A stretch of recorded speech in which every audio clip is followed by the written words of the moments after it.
చంద్రబాబు నాయుడు గారి నాయకత్వంలో నడుస్తున్న త్రిబుల్ ఇంజిన్ సర్కార్ కూటమి ప్రభుత్వము చెప్తున్న P4 గురించి, అంటే PPP మోడ్ అని దాదాపు ఒక 30 సంవత్సరాల నుంచి వింటూనే ఉన్నాం. పబ్లిక్ ప్రైవేట్ పార్ట్నర్షిప్ అని. ఇప్పుడు అదనపు P చేర్చాడు. అంటే పబ్లిక్ కాకుండా పబ్లిక్ ప్రైవేటు మళ్ళీ పీపుల్స్ పార్టిసిపేషన్ అని. పబ్లిక్ ఎవరు మళ్ళీ పీపుల్ ఎవరో నాకు కొంత కన్ఫ్యూజ్ ఉంది. కానీ విషయం ఏమిటంటే P4లో ఇస్తున్న పథకాలు ఏదైతే ఈ కార్యక్రమం తీసుకుంటున్నారో, చంద్రబాబు నాయుడు చేస్తున్నది ఏదైతే ఉందో, తీసుకునే పద్ధతి అంటే పేదల్ని సాధికారత ఇవ్వాలనేది ఉద్దేశం. పేదలు, అగ్రవర్ణాల పేదలు కావచ్చు, ఎస్సీ ఎస్టీలు కావచ్చు, రైతుల సాధికారత కావచ్చు, లేదా యూత్ సాధికారత కావచ్చు, మహిళా సాధికారత కావచ్చు. ఇచ్చేటప్పుడు తీసుకునే పద్ధతి రెండు ఉంటాయి కదా. తీసుకోవడం రెండు రకాలుగా తీసుకోవచ్చు. ఇలా వెళ్ళి తీసుకోవచ్చు, ఇలా అడిగి తీసుకోవచ్చు, ఇలా అడిగి లేదా ఇలా తీసుకోవచ్చు. నేనేం చెప్తున్నానంటే జగనన్న ఇచ్చిన పథకాలన్నీ కూడా, ముఖ్యంగా బటన్ నొక్కి ఇచ్చిన పథకాలన్నీ కూడా వాళ్ళ అకౌంట్లోకి వెళ్ళాయి కాబట్టి అకౌంట్లలో నుంచి ఇలా తీసుకున్నారు. ఇట్లా కార్డు పెట్టో లేదా బ్యాంకుల అకౌంట్లలో నుంచి ఇలా తీసుకున్నారు. వాళ్ళ చేయి పైన ఉంది. పేదలు తీసుకునే వాళ్ళ చేయి పైన ఉంది. చంద్రబాబు నాయుడు ఇస్తున్నది, ఉదాహరణకు 1వ తేదీ ఇస్తాడు పెన్షన్లు ఇస్తే పెన్షన్లు క్యాష్ డిస్ట్రిబ్యూట్ చేస్తుంటే ప్రజలది, పేదలది ఏదైతే ఉందో చెయ్యి కింద ఉంది. ఇలా అడగాల్సి వస్తుంది. ప్రభుత్వం సొమ్మును జగనన్న ధైర్యంగా మళ్ళీ ఎవరు లేకుండా, అంటే మధ్యవర్తులు లేకుండా, లంచాలు లేకుండా, ఇంకొక ఆయన గొప్పగా చెప్పిన మాట ఏంటంటే, నా పార్టీకి ఓటు వేయని వాళ్ళకు కూడా పథకాలు ఇవ్వండి, వాళ్ళకి అర్హత ఒక్కటే చూడండి అని చెప్పాడు. దేశం మొత్తం మీద కెమెరా ముందు అంత ధైర్యంగా నిస్సిగ్గుగా చెప్పిన వ్యక్తి చంద్రబాబు నాయుడు ఏం చెప్పాడంటే, కేవలం ప్రభుత్వ పథకాలని తెలుగుదేశం పార్టీ వాళ్ళకే ఇవ్వండి, వైసీపీ వాళ్ళకి ఇవ్వద్దు అని చెప్పిన వ్యక్తి చంద్రబాబు నాయుడు గారు. ఇప్పుడు P4 ఎలా ఉంటుందంటే, సాధ్యమైనంత వరకు CSRకి సంబంధించిన పథకాలు ఉంటాయి, లేదా ఎవరో పెద్దలు ఇచ్చేటివి ఉంటాయి. మామూలు కూడా ఈ P4 అని లేకపోయినా కూడా వాళ్ళు ఫిలాంథ్రపిస్టులు అయితే వాళ్ళు చేసేటివి చేస్తూనే ఉంటారు. CSR అంటే కార్పొరేట్ సోషల్ రెస్పాన్సిబిలిటీకి సంబంధించి సామాజిక బాధ్యత, కంపెనీ యాక్ట్ ప్రకారం, మినిస్ట్రీ ఆఫ్ కార్పొరేట్ అఫైర్స్ ప్రకారం, అండర్ సెక్షన్ 135 ప్రకారం ఖచ్చితంగా 2% ఫండ్స్ని సామాజిక బాధ్యత కింద, సోషల్ రెస్పాన్సిబిలిటీ కింద ఇవ్వాల్సిందే. కార్పొరేట్ సామాజిక బాధ్యత కింద ఇవ్వాల్సిందే. ఖచ్చితంగా అది మ్యాండేటెడ్ రిక్వైర్మెంట్ ఉన్నదాన్ని వీళ్ళు మారుస్తూ ఉన్నారు. మా దగ్గర కూడా చెప్తూ ఉన్నారు, ఏదో స్కూల్లో బల్లలు కొన్నాం CSR కింద అని. ఇది కొత్త కాదు. అది ఎలా ఉంటుందంటే, CSR కింద ఎవరన్నా రికమెండ్ చేసి ఇస్తే అది సత్రం భోజనానికి సత్యనారాయణ రికమెండ్ చేసినట్టు ఉంటుంది. ఎట్లయినా సత్రంలో భోజనాలు పెడుతూనే ఉంటారు. మళ్ళీ ఊర్లో ఉండే సత్యనారాయణ రాసి ఇవ్వడం ఎందుకు? ఆ పరిస్థితి ఉంది. అంతేకాకుండా నేను ఒక మాట గుర్తు చేసుకోవాలనుకుంటున్నాను. 1985లో ప్రధానమంత్రి రాజీవ్ గారు కొత్తగా ప్రధానమంత్రి అయిన రోజుల్లో ఒరిస్సా కలహండకి వెళ్ళారు.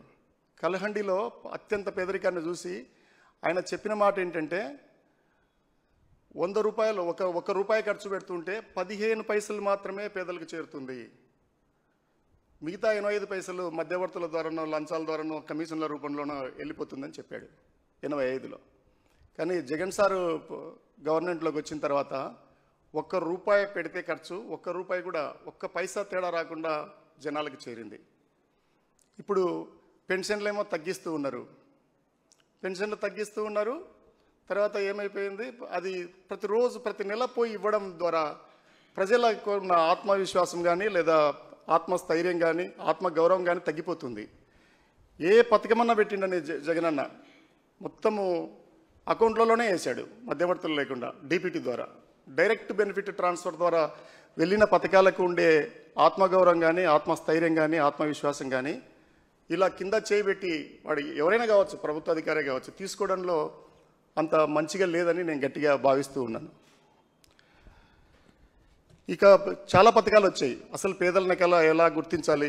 ఈ సామాజిక దాంట్లో కూడా PIP అని ఉండింది, పావర్టీ ఐడెంటిఫికేషన్ ఆఫ్ పూర్ అని. ఎలా పేదల్ని గుర్తించాలి? అలాగే PRA ఉండింది, పావర్టీ రూరల్ అప్రైజల్ అని. ఈ స్కీములన్నీ కూడా మళ్ళీ పేదలను ఎలా గుర్తించాలి, పేదలకి ఎలా సాధికారత కల్పించాలి ఇదే విషయాల మీదనే ఉంది. ప్రభుత్వం నుంచి వచ్చిన పథకాలని అదొక సంపద. ఆ సంపదని జగనన్న పేదలకు పంచిపెట్టాడు డీబీటీ ద్వారా. కానీ ఈయన అలా చేయట్లేదు. ఇప్పుడు ఏ పరిస్థితి వచ్చిందంటే కేవలం తెలుగుదేశం పార్టీలో వాళ్ళకి ఇవ్వమంటే ఈవెన్ ట్రాన్స్ఫార్మర్లు కూడా రైతులకు ఇస్తున్న పరిస్థితి లేదు. తెలుగుదేశం పార్టీ వాళ్ళకి మాత్రమే ఇచ్చి మిగతా వాళ్ళకి ఇచ్చే పరిస్థితి ఉంది. నేను రికార్డెడ్గా చెప్తున్నా. మేము రిక్వెస్ట్ చేస్తున్నా కానీ కూడా మా 10-20 రిక్వెస్ట్లు ఉంటే 1-2 ఇవ్వగలుగుతున్నారు, మిగతా ఇవ్వట్లేదు. అంతేకాకుండా గవర్నమెంట్ వచ్చిన తర్వాత గవర్నమెంట్ మారుతున్న ఫీల్డ్ అసిస్టెంట్లందరినీ తీసేశారు, యానిమేటర్లందరినీ తీసేశారు. ఒక హక్కులాగా భావిస్తున్నారు. ప్రభుత్వం అనేది ప్రభుత్వంలాగా పనిచేయాల. అది అందరికీ సంబంధించింది. సంపద ఉంటుంది కదా, పేదలకి కేవలం తెలుగుదేశం పార్టీ వాళ్ళకే ఇవ్వండి పథకాలు అంటే ప్రభుత్వం ఎలా నడుస్తుంది? పన్నుల ద్వారా కదా ఆదాయం తీసుకుంటుంది. పన్నులు తెలుగుదేశం వాళ్ళు మాత్రమే కడుతున్నారా? పన్నులన్నీ కూడా చాలా ఎక్కువ శాతం పన్నులు దేనిల ద్వారా వస్తాయి? పరోక్ష పన్నుల ద్వారా వస్తాయి, ఇండైరెక్ట్ ట్యాక్సెస్ ద్వారా వస్తాయి.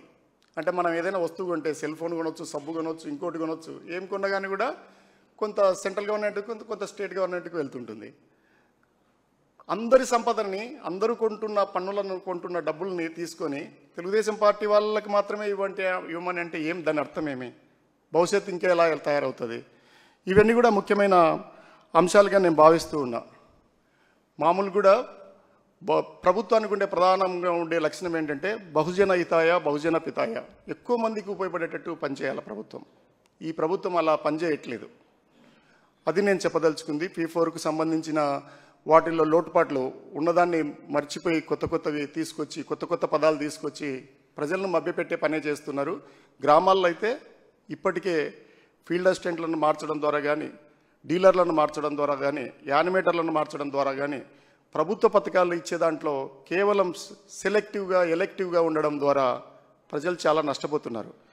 ఒరిజినల్గా ప్రజాస్వామ్యంలో P4 ఏంటంటే పత్రికా రంగం, ప్రెస్, తర్వాత ప్రతిపక్షం, అదొక P, తర్వాత ప్రజల్లో కూడా బాధితులు వర్సెస్ ప్రభుత్వం ద్వారా జరిగే నష్టాన్ని ఇవి నివారించాలా, ప్రజలు నివారించాలా, లేదా ప్రతిపక్షం ప్రశ్నించాలా, పత్రికలు ఎలక్ట్రానిక్ మీడియా కానీ లేదా ప్రింట్ మీడియా కానీ రాయాలా.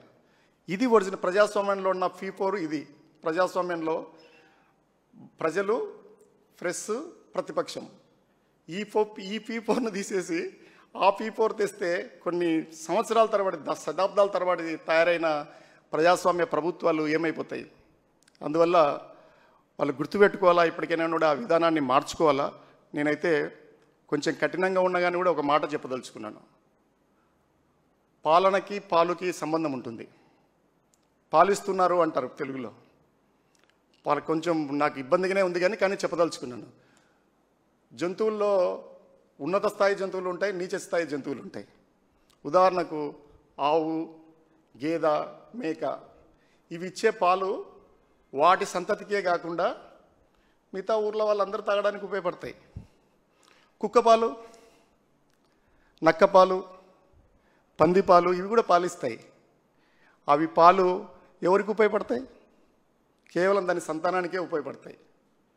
ప్రభుత్వాన్ని ఏర్పాటు చేసినాక మా కార్యకర్తలకి, మా కులం వాళ్ళకి, మాకే అంటే నేను అర్థం చేసుకోమని చెప్తున్నా. సంపద ఎవరిదైనా కానీ కూడా గంగిగోవు పాలలాగా ఉండాల. వచ్చిన సంపదల్లో, చేసిన అప్పుల్లో చాలా వరకు మొత్తాన్ని జగనన్న డీబీటీ ద్వారా మార్చడి ఇచ్చాడు. అందరికీ ఉపయోగపడింది. తెలుగుదేశం వాళ్ళు కూడా తీసుకున్నారు. ఏ పార్టీని చూడలేదు. కాంగ్రెసా, కమ్యూనిస్టులా, తెలుగుదేశమా, జనసేన అని చూడలేదు. ఇప్పుడు గ్రామాల్లో ఏం జరుగుతుందంటే ఖచ్చితంగా చూస్తున్నారు.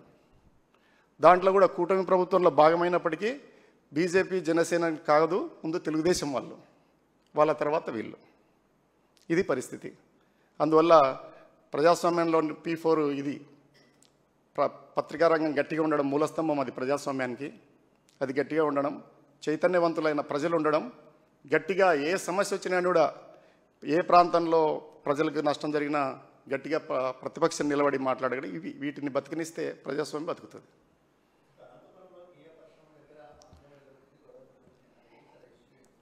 ఇదంతా ఒక భాగం, కియా కూడా ఒక భాగం.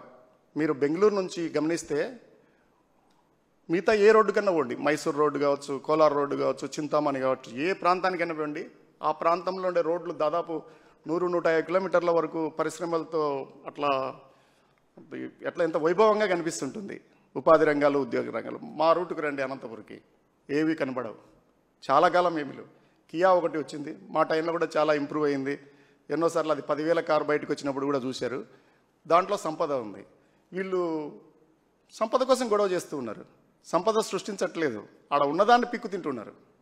ఆ పిక్కు తినడంలో వచ్చిన ఇబ్బందులే ఇవన్నీ కూడా. అక్కడ కాంట్రాక్టులన్నీ మాకే కావాలంటే ఎక్కడో కొరియా నుంచి వచ్చిన కంపెనీ అదేం బతుకుతుంది? మీకు ఎందుకు ఇవ్వాలా? ఊర్లో గెలిచి వచ్చినాను కాబట్టి ఫీల్డ్ అసిస్టెంట్ తీసుకుంటువి, ఊర్లో గెలిచినానని చెప్పి డీలర్ని తీసుకుంటువి, ఊర్లో యానిమేటర్ని మారుస్తీవి. ఇప్పుడు కియాలో ఉండే కాంట్రాక్టర్లన్నీ మాకే కావాలా? సోలార్ కంపెనీలో ఉండే కాంట్రాక్టర్లన్నీ మాకే కావాలా?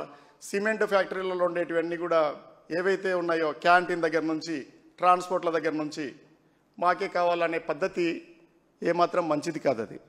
అదేం ప్రభుత్వానికి సంబంధించింది కదా, ప్రైవేటుకు సంబంధించిన దాంట్లో కూడా మీరు పిక్కు తింటుంటే, మీరు ఇన్నిసార్లు ఇంత దేశంతో ప్రపంచం అంతా తిరిగి ఇన్వెస్టర్ సమ్మిట్లకు వెళ్ళి మేము ఇన్ని లక్షలు తెస్తున్నాం, అన్ని లక్షలు తెస్తున్నాం అంటే అక్కడ రికార్డెడ్గా కనిపిస్తున్నాయి కదా. కియా ముందు ఎంతమంది గుమిగూడి ఉన్నారు, ఎందుకు గుమిగూడి ఉన్నారని. ఆ మధ్య కళ్యాణ దుర్గంలో కూడా సోలార్ విండ్ పవర్ దగ్గర నుంచి సెక్యూరిటీ గార్డులను అందరినీ వెళ్ళగొట్టేశారు కదా. అన్ని సిమెంట్ కంపెనీలలో అదే జరుగుతుంది. అందువల్ల పరిశ్రమలు ఈ పరిస్థితి ఉంటే ఎలా వస్తుంది? మీరు అనంతపురం నుంచి వెళ్తూ ఉంటే బెంగళూరులో కనిపించే ఒక పెద్ద company car making company Kia. అలాంటి పరిస్థితి ఇలా వచ్చింది. ఇప్పుడు అది వస్తే దేశవ్యాప్తంగా దానికి ఉన్న ఇమేజ్ ఏమవుతుంది? మళ్ళీ కొత్తవి ఎలా వస్తాయి? మా ప్రాంతంలో అసలు పరిశ్రమలే లేవు. ఉన్న ఒక పరిశ్రమకు కూడా ఇలా కొట్టుకుసస్తే ఎలా ఉంటుంది? అందువల్ల ప్రభుత్వంలో ఉండేవాళ్ళు అర్థం చేసుకోవాలా. ఇమీడియట్గా కియాకి సంబంధించి ఏదైతే గొడవ అవుతుందో, ప్రభుత్వం మారాలంటే ఏమిటండి అది పద్ధతి? మీరు అలా ఒప్పుకుంటే దేన్నైనా మీరు మార్చాలంటారు. మమ్మల్ని కూడా ఊర్లో వెళ్ళి పొమ్మంటారు ఊర్లో నుంచి. అది ఎట్లా వీలవుతుంది? ప్రభుత్వము, ప్రజాస్వామ్యము, పద్ధతి ఇవన్నీ ఉంటుంది కదా. నేనైతే ఈ పద్ధతిలోనే చూస్తున్నాను. అందుకే ఎప్పుడు చెప్తున్నాను, కేవలం ప్రభుత్వం మారితే జగన్ సార్ ఒక్కడో లేదా రంగయ్యకి ఒక్కడికో కాదు నష్టం జరిగి అందరికీ జరుగుతుంది. అందుకే జాగ్రత్తగా ఉండాలి. ఇప్పుడు చూడు ఎంతమంది పోగొట్టుకున్నారు, యానిమేటర్లు ఎంతమంది డిస్ప్లేస్ అయ్యారు, ఫీల్డ్ అసిస్టెంట్లు ఎంతమంది పోయారు, డీలర్లు ఎంతమంది పోయారు. ఇప్పుడు కియా కంపెనీలలో ఏం జరుగుతుంది?